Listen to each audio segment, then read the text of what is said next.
द्वारकाधीशाच्या मंदिराचं असं I witness म्हणजे डोळ्याच्या समोर मूर्ती स्थापना आणि हे सगळं जगद्गुरूंचं प्रवचन हे सगळं ऐकायला मिळालं हे माझं खूप अहोभाग्य आहे.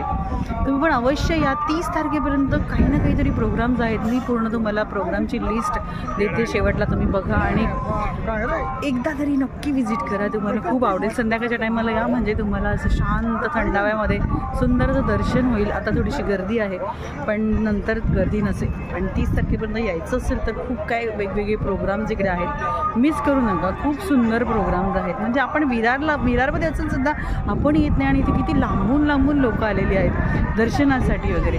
तर अवश्य भेट द्या. 30 तारखेपर्यंतचं जे आहे त्यांचं जे शेड्यूल ते मी सगळं तुम्हाला देते. थँक्यू.